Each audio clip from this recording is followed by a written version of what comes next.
playing. If you're happy, we're happy. Thank you guys. There we go. Luke seems understandably pretty buoyant mood in there. 5 on the bounce now. Just happy days.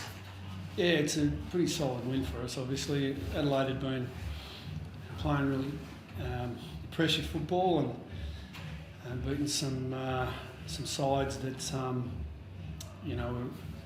come into the year with some trajectory. So had a hell of a lot of respect for them before the game and throughout, and I think that was probably what kept us on the edge, and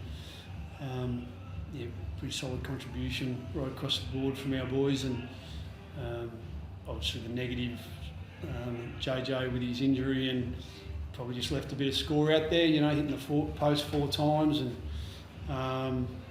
but it's a good day for us, and we march on. Matty Nix, they got snatched, especially in the contest, and he was talking about how good you guys were. Did it feel like you were really on song, apart from the scoreboard part? Yeah, I felt like our contest in open space was as good as it's been. Our commitment to loose balls and our willingness to put our bodies on the line and collide if need be within the rules, I thought was really outstanding. But it's unusual for us to lower our colours with centre bounce clearance and clearances everywhere. So to have such a important win, and maybe even with the margin that it was in the end, it's a good sign for us, considering we really got beaten quite badly, especially centre bounce clearance. I think the good thing with that, our mids put enough pressure on for them not to go deep inside their 50 too much from those clearances. But yeah, outside of the stoppage, I thought our contest was very, very good.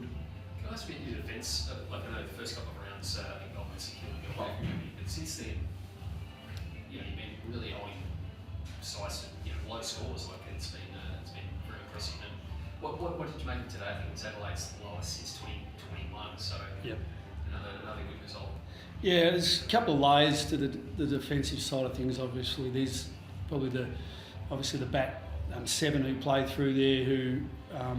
And we've had some change, through our key defensive posts, as you know, with Ryan Gardner just coming in recently, Alex Keith going out today, and Tim O'Brien being in and out of the side, and obviously Liam Jonesy's having a terrific year for us, and but like all our higher backs, I mentioned, it's pretty sad that JJ's gone down with injuries. He's playing extremely well, but. Bailey Dale and Ed Richards are having outstanding years, and today you might have noticed, but Taylor Dray for the most part went to Isaac Rankin for most of the game, and I thought he did a terrific job in that role. So they played well together, but as a team, and team defensively, I think our forwards and our mids combined with what our backs have been able to do, it's been a collective, and we're still looking to improve every week. But today was it shone through, and I think we kept them to a really low inside 50 mark. That's where you want to go. From all that clearance, we still kept it low, so that's good. You touched on JJ. You obviously had calf issues. Were a factor last year, but it was definitely there. Yeah, he's got a hamstring injury, and I'll no doubt, as we do, as the medicos do, they'll scan it and we'll have a forecast on the timeline. But I don't think it's a little strain. I think it seems like it's more serious according to our guys.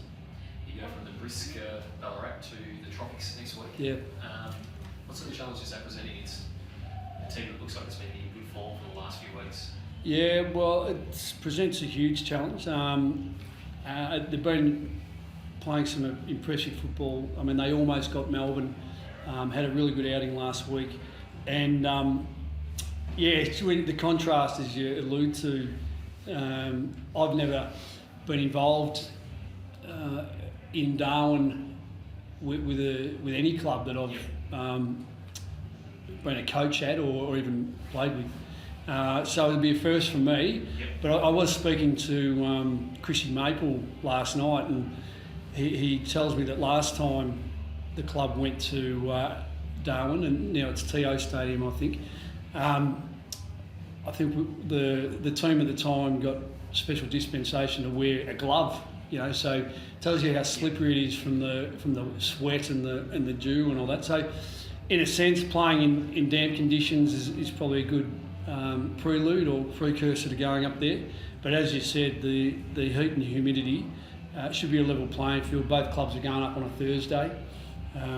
We won't have a chance to train up there. So we have been sort of preparing a little bit over the last week and a half, trying to, obviously preemptive, an anticipation of the sweaty and hot conditions. So we'll train again during the week early with a bit of heat attached indoors. How's Marcus? He obviously came off with some treatment on that knee. Played out the game, but he did look a bit proppy after that. Yeah, it appears as though there's nothing structural. He's copped a knock and he's a little bit sore, but there's no significant concerns. Did you see the incident where Rankin got reported for that front-on contact on Taylor? Or I just heard on the radio that he was getting his neck checked at one point? I remember it, but I didn't know he'd been reported. No, I haven't seen a replay, so it's difficult for me to comment. And Taylor's all good? Yeah, he seems fine. Yeah, he played the game out and came back on, so he's fine. Yeah. Just because we haven't had a chance to speak to you, obviously Alistair has stepped away from the game.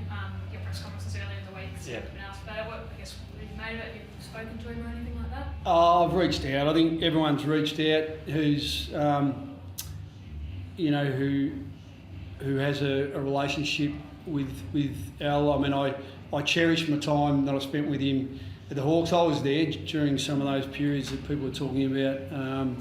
And I was never privy to anything untoward. And in my time at the Hawks, the three gentlemen in Clarko, Fags, and Jace Burt, they were nothing but supportive and I felt always had everyone's best interests at heart. So it was a surprise when it first came out. I can't fathom what he's been through and what his family's been through, and I just really feel for him, and so it's really sad in a way, but I just hope that he's going to be okay and we see him back at some point. But hope he takes his time and I think we should remember what his reputation has been in football too, for the things he's done in the game, and the trailblazer that he's been. But also, I feel for all parties involved. I just hope that everyone's going to be okay in the long run. And time seems to heal most wounds, but time will tell whether it heals these ones. Thank you.